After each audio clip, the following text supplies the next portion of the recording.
আসসালামু আলাইকুম রহমতুল্লাহি ওয়া বারাকাতুহু। সম্মানিত প্রিয় ভিউয়ার্সরা, আজকের এই ভিডিওতে আমি আপনাদেরকে জানাবো হযরত আব্দুল্লাহ ইবনে মাসউদ রাদিয়াল্লাহু তাআলা আনহু কতটা কোরআনের জ্ঞানে পারদর্শী ছিলেন এবং তার সাথে ঘটে যাওয়া ওমর রাদিয়াল্লাহু তাআলা আনহুর একটি সংক্ষিপ্ত ঘটনা।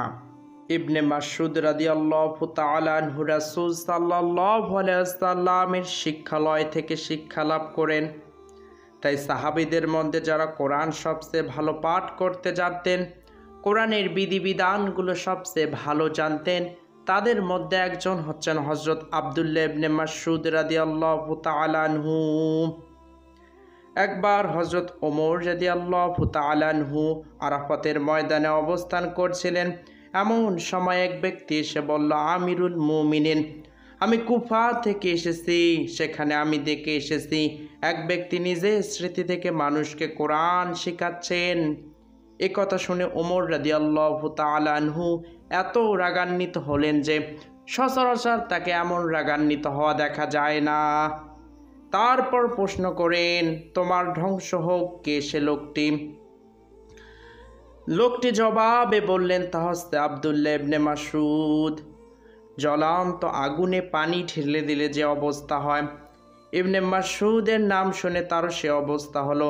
তার রাগ পড়ে গেল, তিনি স্বাভাবিক অবস্থা ফিরে পেলেন। তারপর বললেন, তোমার ধ্বংস হোক, আল্লাহর কসম, এই কাজের জন্য তার চেয়ে অধিক যোগ্য কোনো ব্যক্তি বেঁচে আছে কিনা আমার জানা নাই। এ ব্যাপারে আমি তোমাকে একটি ঘটনা বলছি। ওমর রাদিয়াল্লাহু তাআলা আনহু বলতে লাগলেন, একদিন রাতের বেলা রাসূল সাল্লাল্লাহু আলাইহি সাল্লাম আবু বকরের সাথে কথাবার্তা বলছিলেন।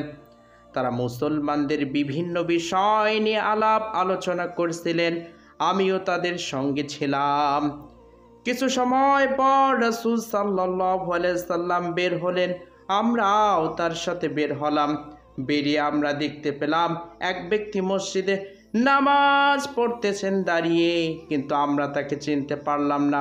রাসূল সাল্লাল্লাহু আলাইহি সাল্লাম দাঁড়িয়ে কিছুক্ষণ তার কোরআন তেলাওয়াত শুনলেন।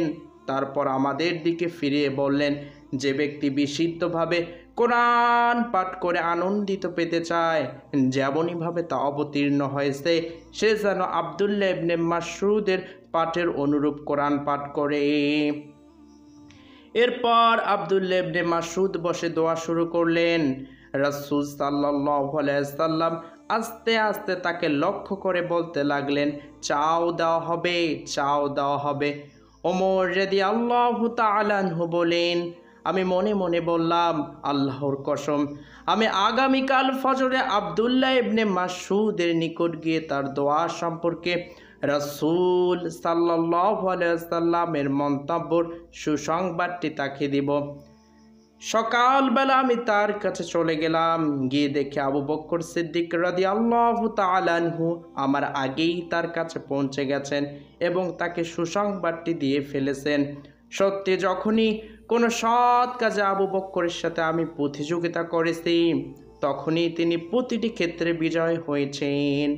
সম্মানিত প্রিয় ভিউয়ার্সরা, আজকের এই ভিডিওতে আপনারা জানতে পারলেন আব্দুল্লাহ ইবনে মাসউদ রাদিয়াল্লাহু তাআলা আনহুর জীবন পর্বে দ্বিতীয় পর্ব। সো অবশ্যই তৃতীয় পর্বটি পাওয়ার জন্য আমাদের চ্যানেলটিকে সাবস্ক্রাইব করে রাখুন।